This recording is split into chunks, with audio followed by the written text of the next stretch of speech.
Bom dia a todos. Hoje a nossa aula vai ser sobre dinâmica da matéria orgânica e, eu quero falar primeiramente para vocês sobre a importância da matéria orgânica e sua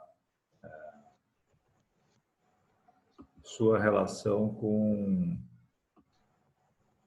o aquecimento global, o fluxo de gases de efeito estufa e todas essas coisas aí. Então, na verdade, a dinâmica da matéria orgânica, ela interessa toda a sociedade, né? É importante que para a sociedade que os agricultores utilizem boas práticas de manejo. E, por outro lado, quando a gente estuda a dinâmica da matéria orgânica, ela interessa os dois lados da sociedade.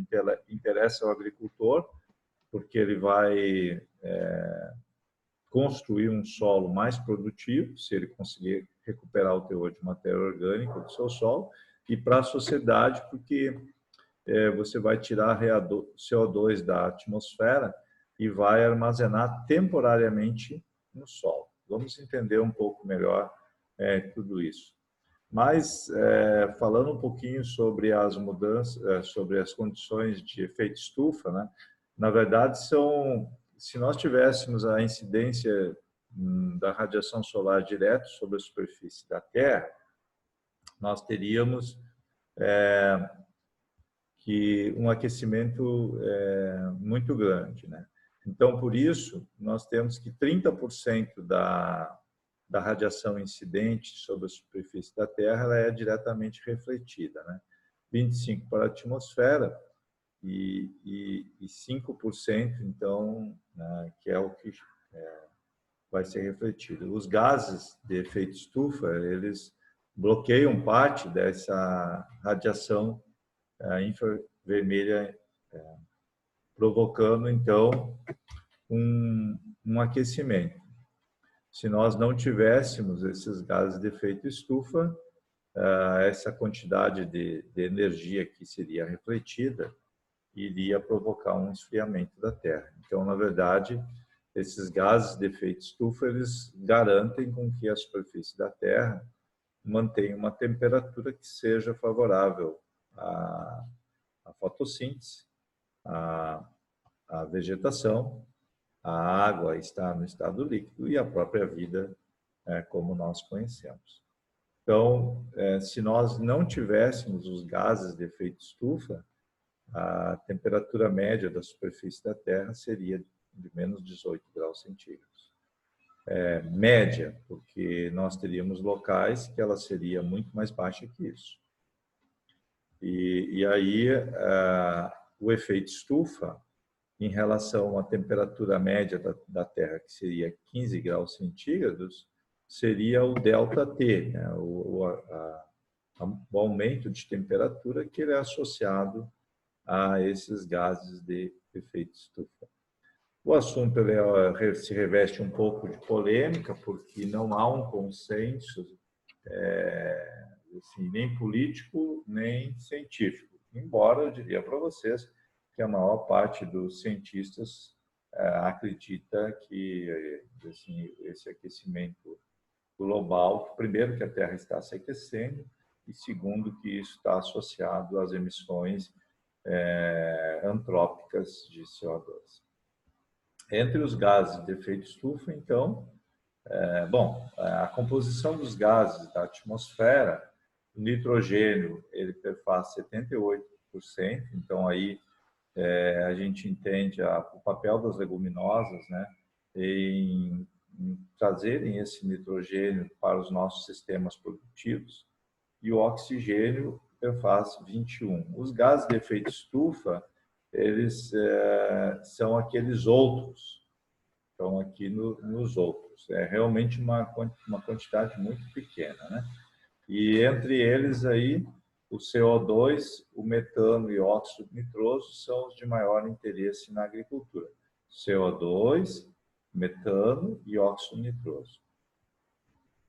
Bom, pela sua concentração, o CO2 é o de maior concentração na atmosfera, mas ele não é o que tem o maior potencial de aquecimento ou a forçante radiativa. O que tem o maior potencial de aquecimento é o óxido nitroso, que tem aí de 278 a 290 vezes um potencial de aquecimento, que é o PAG, em relação ao CO2. E o metano tem 62 vezes. Então, embora o CO2 não seja o gás com maior potencial de aquecimento na atmosfera, ele ainda assim o aquecimento global é feito em referência ao CO2 pela sua elevada concentração na atmosfera. E essa concentração ela vem aumentando desde a Revolução Industrial. Os países tentam acordos para tentar controlar a sua emissão, mas de fato o crescimento econômico tem uma relação direta com o dióxido de carbono. A tentativa de desenvolver estratégias de agricultura que diminuam as emissões, que se chama economia de baixo carbono, ela ainda está em processo de avanço, né? O metano, então, do ponto de vista agrícola, né, seria as emissões relacionadas à drenagem de pântanos, à bovinocultura e nas áreas urbanas, né, os lixões são fontes de metano. A cultura do arroz também ela é uma fonte de metano. E o óxido nitroso ele estaria associado principalmente aos fertilizantes nitrogenados que nós utilizamos na agricultura. Nesse sentido, o homem utiliza muito nitrogênio, então alguns estudos mostram que os nossos ecossistemas nunca receberam tanto nitrogênio como estão recebendo atualmente. Se estima aí que o dióxido de carbono, então, representa 50% do efeito estufa e metano outros 15% e óxido nitroso 5%. Então, nós vamos concentrar nesses 3 gases de efeito estufa. E eles são associados, então, ao aquecimento do planeta. Vou pular algumas coisas aqui que são mais... Agora, esse aquecimento do planeta, ele provoca alterações múltiplas, né? E entre elas está a mudança dos ventos. Então, as massas de ar, né, há um deslocamento do centro de alta pressão para centros de baixa pressão, e tudo isso também tem muita influência pela temperatura, né? E essa mudança dos ventos, né, vai provocar ocorrências mais frequentes de eventos extremos. Então, nós temos cada vez mais chuvas que são mais torrenciais e também temos secas, déficits hídricos mais longos e mais severos. Isso está associado a essa mudança climática. E nós precisamos adaptar a agricultura para essas condições, né, de que serão mais frequentes chuvas excessivas e períodos de seca. Como desenvolver sistemas que a gente chama resilientes, que sejam mais resilientes? Então, inclusive, tem um termo que se usa fora do Brasil para definir isso, que é Climate Smart Agriculture. Então, agricultura inteligente ou agricultura inteligente ao clima. Quer dizer que são práticas que são adotadas visando se adaptar melhor a essas condições. Entre elas, se chove demais, nós temos que proteger o solo, cobertura. Para seca, então só a cobertura não é suficiente. Então aí o aprofundamento do sistema radicular, controle da compactação, a eliminação de acidez subsuperficial, estímulo com alguns nutrientes que são muito importantes, entre eles o fósforo e o cálcio, que são nutrientes que promovem desenvolvimento radicular. Se eles estão posicionados em profundidade, vão nos ajudar a amenizar isso. Então, são esses efeitos lalina, né, que a gente tem que adaptar o nosso sistema produtivo. Esse é um grande problema, especialmente para o Rio Grande do Sul, que sofre muito, né, com esses déficits hídricos de curta duração e que realmente precisa rever o seu sistema produtivo para que seja mais resiliente. E, assim, todo mundo quer saber o que acontece, né, com esse aumento do CO2. Tem vários estudos, modelos a respeito do impacto do aumento do CO2 e da temperatura sobre a produção agrícola. Alguns países poderão ser beneficiados. Aqui está ilustrado o caso do Canadá, o norte da América, e também alguns países da Europa. Agora, o Brasil, e especialmente o continente africano, seriam impactados negativamente por essas alterações. Então, isso preocupa bastante, né? Então, cultivos que são muito importantes para nós, como a soja, poderão ter seu potencial produtivo, né, reduzido por conta disso. Outras plantas que têm maior capacidade de adaptação poderão não sentir tanto isso, como é o caso aqui do milho. Mas isso são projeções, né, pessoal? Nós vamos pular isso daqui. Então, todo mundo se pergunta o que tem que fazer. Como eu disse, é um problema complexo e soluções simples não vão conseguir resolver isso. Então, nós temos que olhar para a sociedade como um todo e buscar soluções. Uma delas por exemplo, diminuir o consumo de combustível fóssil, achar alternativas para isso. Outras, algumas pessoas, bom, eu não vou comer mais carne para não emitir metano para a atmosfera.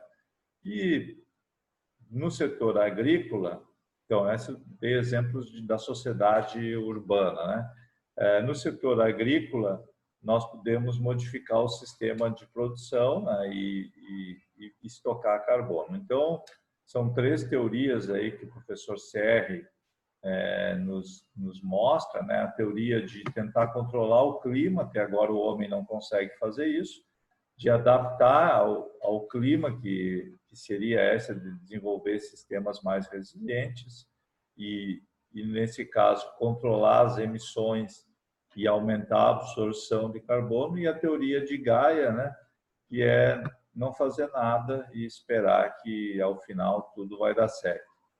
Então, nesse caso aqui, se acredita que o homem deve começar a agir e não esperar aí que tudo vai dar certo. Em muitos casos, em matéria de estudo, muitos estudantes preferem agir dessa forma. Deixa lá que no final tudo se acerta. E até mesmo agora, nesse período de pandemia, né, tem muita gente que diz assim, bom, eu não vou me preocupar com isso agora, na volta eu vejo o que acontece. Está seguindo a teoria de Gaia. Mas, então, na agricultura, a ideia é reduzir as emissões e aumentar a fixação de carbono. Esse é um conceito bem geral, assim, né? E nos permite muitas oportunidades. Por exemplo, reduzir hoje o consumo de diesel é muito interessante para o agricultor, porque o diesel tem um peso no custo de produção. Mas eu posso reduzir outras emissões, por exemplo, o dióxido nitroso, utilizando mais eficientemente os fertilizantes nitrogenados. Esse é um tema muito interessante.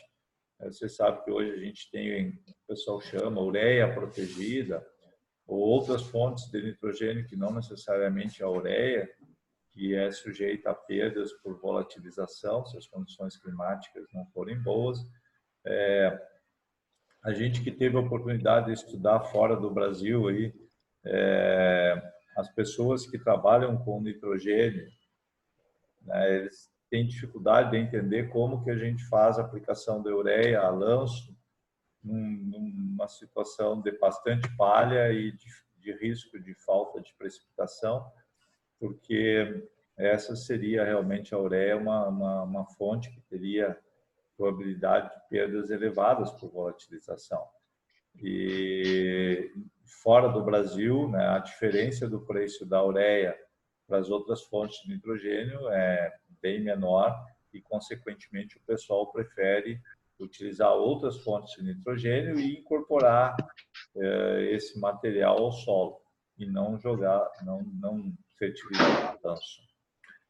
Nós temos realmente proteção da ureia, mas aí o preço fica elevado e quando você olha para o aspecto de produtividade, acaba se aproximando bastante. Então, alguns agricultores realmente incorporam essa ureia com uma adaptação às suas semeadoras, mas nós certamente temos bastante óxido nitroso aí sendo perdido. Olhando o ciclo do carbono como um todo agora, nós podemos notar que os oceanos são o grande reservatório de carbono. A vegetação a vegetação e a atmosfera praticamente eles têm concentrações de carbono aí, semelhantes. Tá? Os solos são uma grande reserva de carbono. E as reservas fósseis são outro grande pool de carbono. Então, vamos lá, os grandes pools, os oceanos, as reservas fósseis, as rochas e os solos. E o que acontece? Se o homem alterar muito a vegetação e manejar mal o seu solo, parte desse carbono que está na vegetação e nos solos pode ir para a atmosfera. E também se ele consumir muitas reservas fósseis. A capacidade do oceano em compensar isso, ela é limitada, mas alguns pesquisadores acreditam que a gente possa manejar no futuro os oceanos para retirar parte desse CO2 que está na atmosfera. Então, nós temos drenos, né? Podemos utilizar esses drenos. Agora, a agricultura representa mundialmente em torno de 20% a 22%, 23% das emissões totais. A mudança no uso da terra, outros 14%. Então, se a gente somar a agricultura e mudança de uso da terra, daria uns 34% nível global. Agora, e dessas emissões, o setor agrícola é responsável por 22% das emissões de CO2, 55% das emissões de metano e 80% das emissões de óxido nitroso. Então, essa é a preocupação, né? Que das emissões de óxido nitroso associadas ao uso de fertilizantes minerais nitrogenados, nós podemos ter até 80% das emissões. E do metano, 55%. Agora, no Brasil, como é um país essencialmente agrícola, o peso da agricultura nas emissões aumenta bastante. O Brasil tem o maior rebanho comercial bovino do mundo, né? E por isso, então, e tem também um desmatamento muito grande. Então, se você analisar por setor, né, o desmatamento é um grande problema. A pecuária, nós temos uma emissão grande, então dá para compensar, nós vamos estudar. E a agricultura também tem a sua contribuição. Mas, olhando o Brasil como um todo, né, o desmatamento é um grande problema em termos de emissão de CO2, de equivalente, né? A bovinocultura, então, a emissão de metano associado à bovinocultura, ela é significativa, porque o Brasil tem um rebanho expressivo aí, né? 200 milhões de cabeças de gado, praticamente uma cabeça de gado por pessoa. E a agricultura, olhando um pouquinho mais para a agricultura, então as fontes, né, a decomposição da matéria orgânica seria uma preocupação, a erosão também, né? E essa seria e os insumos agrícolas seriam uma fonte moderada. Bom, vou pular alguns slides aqui para a gente já ir para a matéria orgânica. Então, a questão que me interessa comentar com vocês aqui é a dinâmica da matéria orgânica e como que isso impacta, primeiro, em nível de emissão de CO2 e depois na própria agricultura. Então, quando o homem altera a vegetação nativa do solo, seja campo ou floresta, no caso aqui do Planalto do Rio Grande do Sul, até eu estava fazendo um levantamento dessa história, né? Mas aí é na década de 50, né, que o homem começou a mudar a vegetação que havia aí no Planalto do Rio Grande do Sul. Em 55 nós já tínhamos a cultura do trigo implantada, né?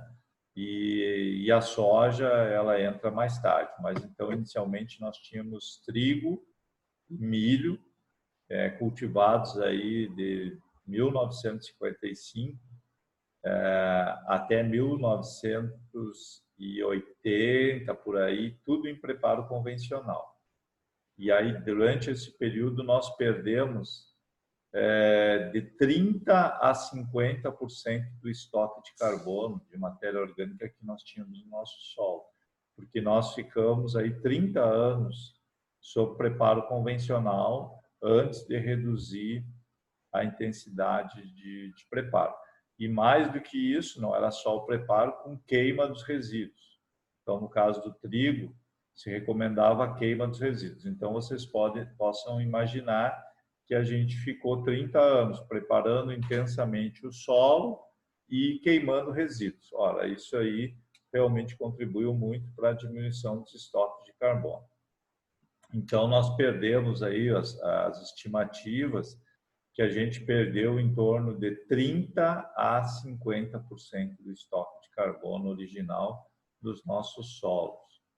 E isso agora nós temos que reverter, né? A gente tem que recuperar isso aí. Como levou 30 anos para perder, não vai ser em 2, 3 anos que a gente vai conseguir recuperar essa perda histórica, né? Então, alguns estudos que eu quero mostrar para vocês, como é que começou isso. Esse aqui é um amigo nosso, depois até eu vou mostrar umas apresentações dele, né? É o Donald Recos, que é um senhor que já veio várias vezes ao Brasil. Eu tenho a oportunidade de ser amigo dele. E ele, na verdade, ele era um fisiologista inicialmente, né? E ele desenvolveu esse equipamento aqui, que era para medir o fluxo de CO2, que ele estava interessado em estudar a fotossíntese, sabe, das plantas. Então, fez uma câmera aí, só que quando ele percebeu que na aração existia um fluxo muito grande de CO2, ele então começou a estudar o fluxo de gases que saem do solo. E esse fluxo de gases ele é aumentado quando você tem o preparo do solo, porque ele rompe mecanicamente os agregados e expõe a matéria orgânica à atividade microbiana. Então, aqui eu começo a falar da matéria orgânica. Eu vou pedir licença para vocês para compartilhar uma outra tela. E essa outra tela vai nos mostrar um pouco sobre o que é a matéria orgânica, né? Para a gente poder conceituar ela. Então, é essa tela aqui que eu quero mostrar para vocês.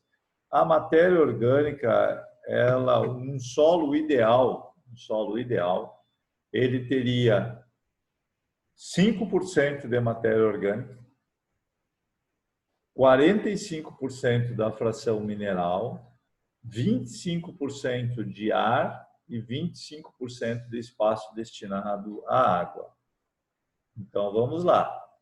45% de fração mineral, 5% para matéria orgânica, 50% do que a gente chama de espaço disponível para ar e para água. Quando o solo fica compactado, o que acontece? O teor de matéria orgânica ele cai, em vez de 5%, ele cai para 2, 2,5%. A fração mineral passa, em vez de ocupar 45%, passa a ocupar 55%, 60%, e o espaço disponível para água e para ar é diminuído também. Mas os 5% da matéria orgânica, alguém pode dizer, é pouco, professor. Mas esse 5%, ele é o responsável por criar condições para a existência de toda a vida do solo. Então, as fontes dessa matéria orgânica, também devo dizer para vocês, são o carbono que é adicionado via planta, são os exudatos das raízes, e isso vai ser fonte, né, de substrato para fungos, que são os que mais habitam nossos solos, bactérias e actinomicetos, protozoários, nematóides, fauna do solo. Então, se a gente reduzir o teor de matéria orgânica, consequentemente, nós teremos uma redução dos organismos vivos. E hoje, na agricultura, a nossa preocupação é que você perde a diversidade desses organismos. E ao perder a diversidade, fica mais fácil para que um organismo se torne uma praga, um problema muito sério. Deixa eu ilustrar para vocês agora um próximo slide aqui, que vai mostrar o ciclo completo de todo o carbono que eu quero mostrar para vocês, que é esse aqui, ó. Então, embora esteja em inglês aqui, eu vou tentar ajudar vocês dentro das minhas limitações. Então, vejam o seguinte, esse aqui é um ciclo completo do carbono em um sistema agrícola, né? Então, aqui nós temos uma planta de milho, ela está fazendo fotossíntese, que na presença da luz, do CO2 e da água, ela consegue capturar esse carbono. Então, a fotossíntese é um processo chave. Uma parte desse carbono nós vamos retirar via colheita, no caso do milho aqui, pode chegar a uma quantidade bastante importante, né?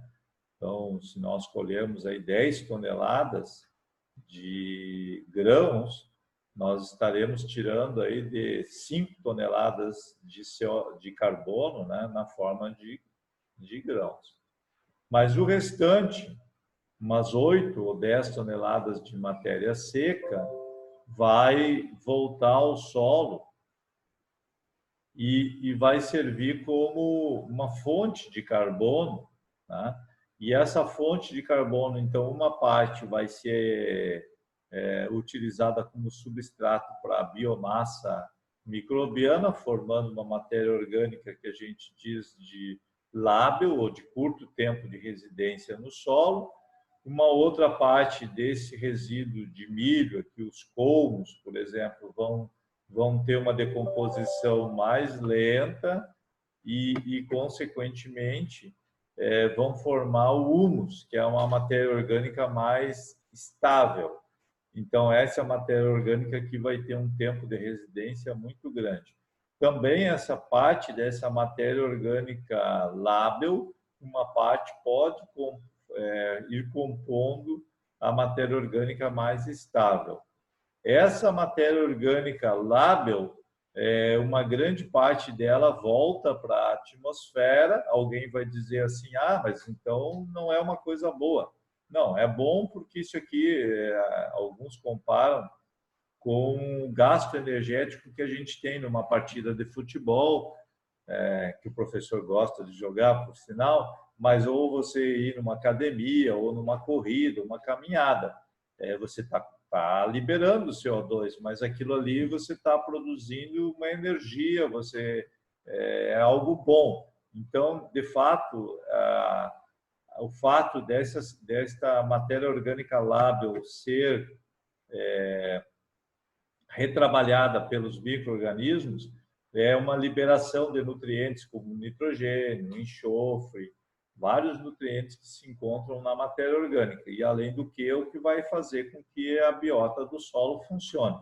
Então, não se preocupe que essa matéria orgânica lábil, ela está indo de volta para a atmosfera.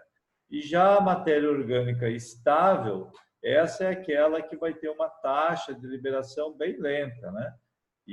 Consequentemente, essa matéria orgânica estável aqui, é por isso que quando a gente prepara o solo, nós vamos consumir principalmente essa matéria orgânica mais lábil.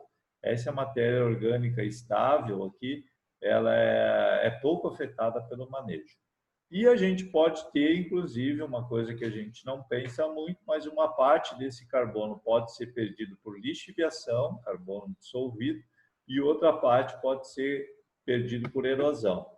E eu queria destacar especialmente esse número 9, que é o centroavante, né? A erosão. A erosão pode nos comer muito da matéria orgânica. Então, é difícil você pensar em manejar matéria orgânica se você tem muita erosão na sua área. A primeira coisa, você tem que diminuir a erosão. E a segunda coisa, você tem que aumentar a fotossíntese. E aí começa todo o processo de você melhorar a questão da dinâmica da matéria orgânica no seu solo. Então, a ênfase vai ser dada à questão agora de diminuir as perdas por CO2 através do preparo, aumentar o aporte via fotossíntese. E essa parte aqui que eu não comentei hoje, ela é super importante, que são as raízes. Hoje a gente entende que as raízes, elas são a fonte mais eficiente de aportar carbono nos nossos sistemas produtivos. Bom, feito esse compartilhamento dessas imagens, eu posso voltar à minha apresentação seguindo o caminho. Eu queria que vocês, então, tivessem minimamente um entendimento sobre o ciclo do carbono. O carbono, uma hora está na atmosfera, outra hora está na planta, outra hora está no solo. O nosso esforço vai ser no sentido de retirar esse carbono da atmosfera e manter ele no solo a maior parte do tempo possível. E a grande estratégia para fazer isso é trabalhar com plantas. Então, mas é bem importante que vocês tenham assim uma ideia do ciclo do carbono. Esse aqui é uma das coisas mais importantes da agricultura. Se qualquer agricultor, qualquer técnico não entender a dinâmica do carbono, dificilmente vai ser bem sucedido na agricultura. Muito bem. Voltamos aqui às nossas apresentações. Então, nós estávamos falando, né, sobre como que a gente perde carbono nos sistemas agrícolas. E uma das formas assim que nos preocupa muito é o preparo do solo, porque são várias coisas que acontecem quando você prepara o solo, de fato. Você incorpora resíduos, você aera o solo, aumenta a temperatura e favorece o ataque microbiano. Então, todos esses processos associados e aumenta a umidade após uma chuva vão fazer que você tinha um fluxo de CO2 antes do preparo, e esse fluxo ele é aumentado tremendamente. particularmente aí o pessoal que trabalha comigo e eu mesmo, né, ao longo da carreira, eu trabalhei bastante com estudos sobre isso. E no Planalto do Rio Grande do Sul, sendo bem específico, a incorporação de resíduos ao solo hoje é uma das coisas que mais impacta no fluxo de CO2. Então, a gente deveria, se você disser, professor, não adianta o senhor falar que a gente não deve preparar o solo, eu quero incorporar um calcário, vou fazer isso, vou distribuir o calcário e vou passar um arado aí nessa minha terra. Bom, procure fazer isso quando não tem uma grande quantidade de resíduos. Assim, por exemplo, evita fazer isso depois de uma lavoura de milho, ou sorgo, milheto, que tenha muitos resíduos. Por quê? Ao você incorporar essa grande massa de resíduos ao solo, os micro-organismos primeiro vão atacar esse resíduo, mas depois, quando esse resíduo ficar mais recalcitrante, os micro-organismos passam a atacar a matéria orgânica lábil do solo. E o resultado final é que a gente pode ter uma redução bastante expressiva do nosso teor de matéria orgânica. Então, o Dr. Rikoski, ele mostrou que o arado é o implemento, né, é um dos implementos que mais perde carbono. E um trabalho que ele mostrou é que com o trigo, 19 dias após o preparo do solo, com arado profundo, você poderia perder tanto carbono quanto o trigo levou 4 meses para adicionar. Então, essa é que eu queria que vocês pensassem, né? Então, às vezes a gente fica com uma cultura aí 4 meses fazendo fotossíntese e depois, em 20 dias, 15 dias pós-preparo, a gente pode perder tudo. E quando vai para o plantio direto, ele é o que tem a menor emissão. E o Rikoski estudou muito todas essas coisas, né, preparos do solo, e ele chegou à conclusão que quanto mais fundo for o preparo do solo, maior as emissões. Vou pular algumas coisas. Então, como que se dá o declínio do carbono? Quando a gente converte uma situação de campo nativo, nós temos uma fase de rápido declínio, e essa fase aqui ela pode durar 20 a 30 anos. Foi o que aconteceu com os nossos solos do Planalto. E depois a gente chega numa fase estável, que a gente pode continuar preparando o solo, mas você não consegue mais reduzir, porque você atingiu aquele nível da matéria orgânica, o carbono que está na forma de humus, que ele é pouco afetado pelo preparo, como eu falei para vocês, pelo manejo. E aí nós vamos mudar o sistema de manejo. Então, nós começamos a recuperar esse estoque de carbono. Tem um estudante meu de doutorado, que hoje já é professor lá na Universidade Federal de Pernambuco, Ademir, que nós estudamos plantio direto aqui no Rio Grande do Sul, em lavouras que tinham 30 anos de adoção do plantio direto. Então, essas lavouras elas perderam o estoque de matéria orgânica e agora estão há 30 anos com boas práticas de manejo. E a informação boa que eu tenho que dar para vocês é que algumas delas recuperaram de 85% a 90% esse estoque original, em 30 anos. Coisa que a gente achava que era difícil de acontecer. Mas nós estamos fazendo acompanhamento, né? Acompanhamos 5 lavouras do Rio Grande do Sul, fazendo a amostragem lado a lado, campo nativo e plantio direto bem conduzido por longo período de tempo, e realmente houve essa recuperação. Essa aqui é uma imagem que eu tirei na África do Sul para mostrar para vocês. Alguém pode dizer, mas é difícil recuperar teor de matéria orgânica. Do lado esquerdo é uma amostra de solo de 30 anos de gradagem na África do Sul. E do lado direito é o mesmo solo, a única coisa que tem é uma cerca que dividia essas duas propriedades, com pastagem de quicuio e mantida aí por longo período de tempo. Então, queria mostrar para vocês que a dinâmica da matéria orgânica na África e no Brasil guardam muita semelhança. Então, você pode... O manejo de solo interfere muito na dinâmica da matéria orgânica. A gente pode perder rapidamente essa matéria orgânica, mas, por outro lado, pode recuperar ela. Não é tão rápido quanto perder, mas é bem possível de você modificar o teor de matéria orgânica do seu solo.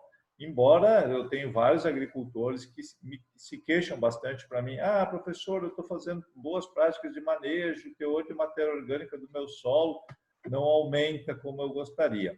Mas aí eu pergunto, e a produtividade, como é que está? Não, a produtividade está boa. Eu falei, então, o senhor tem que entender que é um tempo que é necessário para que atinja teores mais elevados. Esse tempo depende de solo para solo, de clima, mineralogia, depende muito de drenagem, depende de muitos fatores. Mas nessa caminhada em buscar um solo com maior teor de matéria orgânica, certamente o potencial produtivo do seu solo vai melhorar. E que para o agricultor importa muito, né, essa melhoria da qualidade.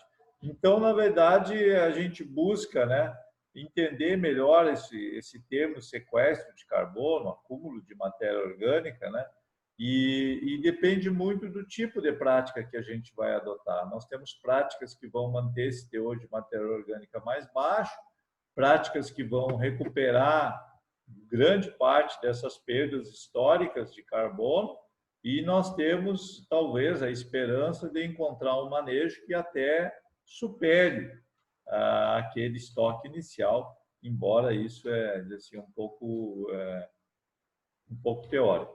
E claro que o solo, por ser um sistema aberto, ele não atinge o equilíbrio. Então, a gente chama que ele atinge um estado estável, mas depois que nós chegarmos a um nível lá de 4% de matéria orgânica, a ideia é que este solo vai manter esse teor ao longo dos anos.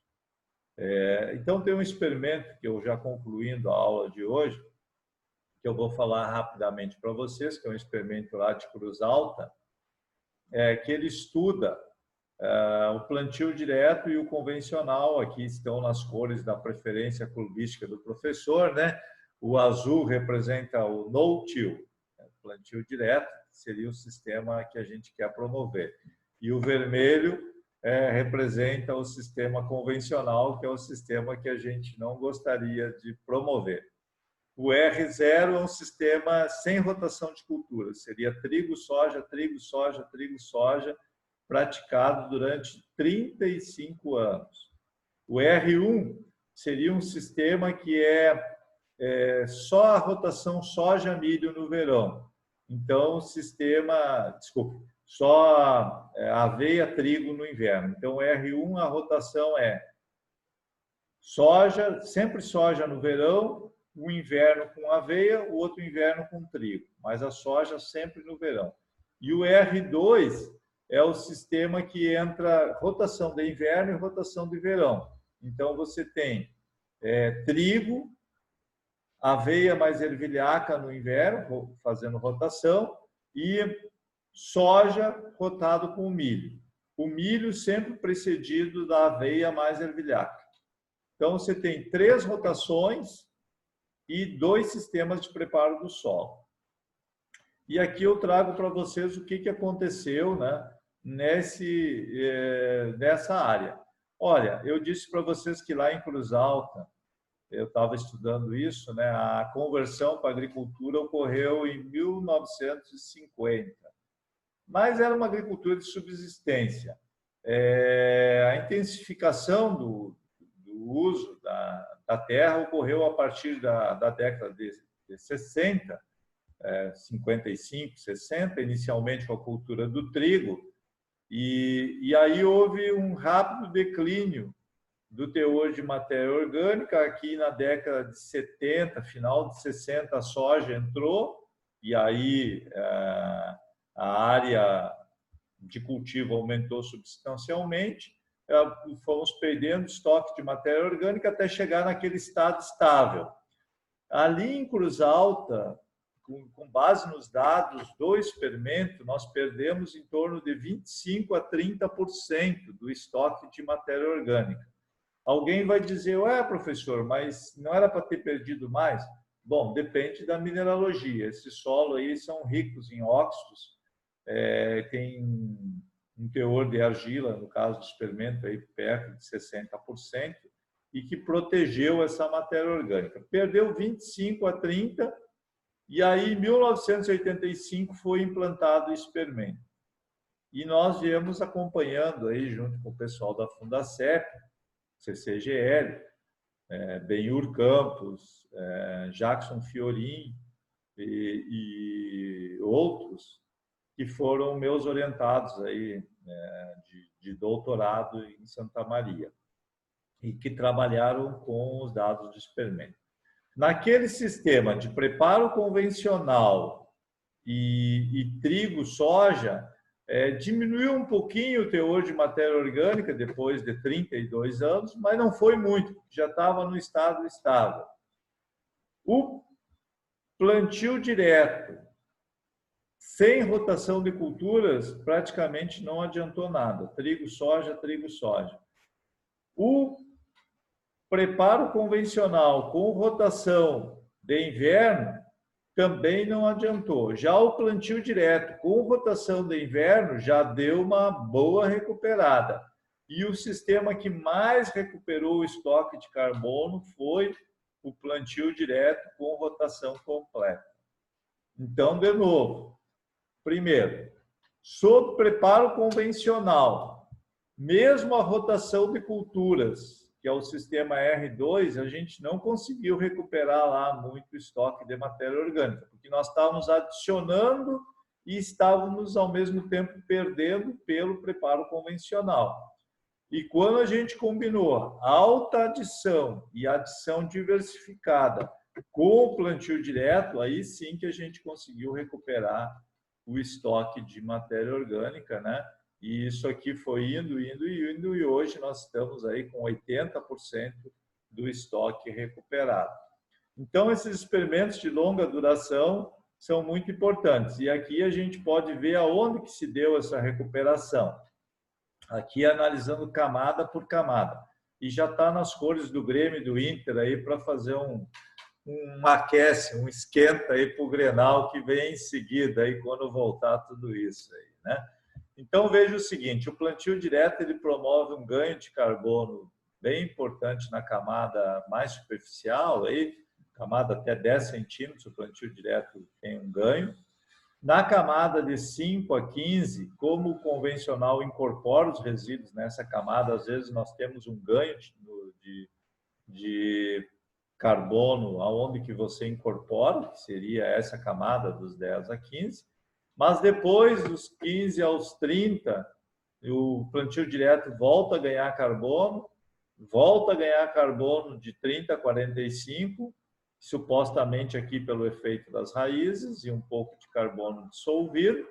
E aí, analisando a camada de 60 centímetros, o plantio direto teve um ganho bem expressivo, que seria o somatório desses ganhos nas camadas que a gente viu.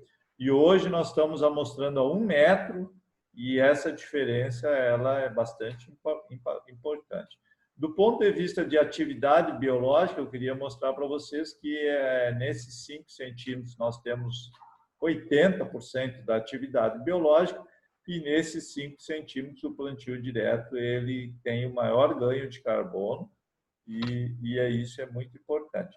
Para ter ganho de carbono em camadas mais profundas, aí depende muito do sistema radicular que você está utilizando. E aqui eu mostro um pouco dos experimentos que nós conduzimos lá em Cruz Alta, fazendo diferentes medições de perdas de gases de CO2 após a semeadura, após o preparo, e aqui já utilizando, né, uma torre micrometeorológica, que é um sistema já bem mais sofisticado. Nós fizemos uma parceria com o pessoal da Física, a Física, o curso de Física, do INPE, E medimos isso lá nos nossos sistemas. Então, aqui, lá em Cruz Alta, nós medimos durante 3 anos aí os fluxos de CO2, o que entra e o que sai de CO2 de um ecossistema de soja em plantio direto, como vocês estão vendo. E os nossos resultados indicaram que a soja pouco contribui para o aumento de matéria orgânica do solo. Então, se você cultiva todos os anos soja no verão, você teria que ser muito bom na entre-safra para adicionar carbono, porque a soja, realmente, o balanço dela de carbono, ela é muito próximo do neutro. Ela tem um aumento muito pequeno nas nossas condições. Vou pular isso daqui, vou pular. E vou voltar aqui para... Então, quais são as principais estratégias de incremento do carbono? Controle da erosão, adotar plantio direto, culturas de cobertura, rotação, culturas com alta adição, culturas com sistema radicular agressivo, manejar bem a fertilidade, porque isso vai impactar no aporte de carbono. A adubação nitrogenada em gramíneas é fundamental, porque vai aumentar a produção. Manejar bem a água no solo, armazenar, porque a água é essencial para a fotossíntese. Estimular a agregação do solo e a diversificação da atividade. Então, essas são as principais estratégias. Para finalizar a aula, eu queria mostrar para vocês como que a gente pode perder carbono. Então, vou compartilhar um outro material aqui com vocês, pedindo um pouquinho de paciência, que é uma apresentação de um outro amigo meu, um professor americano que já veio aqui ao Rio Grande do Sul, que é o Dr. Haywell. Então, eu vou ajudar vocês com o inglês aqui, mas eu quero mostrar para vocês aqui como que ele é uma pessoa muito criativa, sabe? Então, ele diz assim, olha, vamos comparar como se fosse um tanque, certo? É o reservatório de matéria orgânica do seu solo. Como é que nós vamos encher esse tanque? Então, nós vamos encher esse tanque da seguinte maneira, fazendo preparos conservacionistas do solo, utilizando culturas de cobertura, utilizando plantas que tenham alta produtividade, lavouras que tenham uma alta adição de carbono. Todo o resíduo das plantas, deixar eles cobrindo o solo. Evitar um pastejo excessivo. Se você utiliza... Desculpe. Se você utiliza a pastagem no inverno, você tem que controlar o pastejo. Procurar manejar bem a água na superfície do seu solo, para que na sua lavoura, para que armazene. Manter o solo protegido. Utilizar adubação orgânica e talvez até adubos organominerais. Manter o teor de nitrogênio do seu solo, um balanço de nitrogênio, não leguminosas, nabo forrageiro pode nos ajudar bastante. Procurar utilizar o ano inteiro plantas cobrindo o solo e, se possível, uma vegetação perene, que seria pastagens perenes. E dar preferência para plantas que tenham um sistema radicular bem desenvolvido. Essas seriam as maneiras de abastecer esse reservatório. Agora, como que a gente perde água desse nosso reservatório? No caso, a matéria orgânica, né? A erosão, preparo intensivo, ter plantas de baixa produtividade, retirar os resíduos da área, alta temperatura ajuda a decompor a palhada, um pastejo muito intensivo, alta lotação de animais, não respeitar a altura de pastagem, condições que deixam o solo seco, sem cobertura, ação do vento, etc., alta temperatura, exposição solar, fogo e fertilizantes inorgânicos. Aqui, bom, assim, é uma opinião do professor.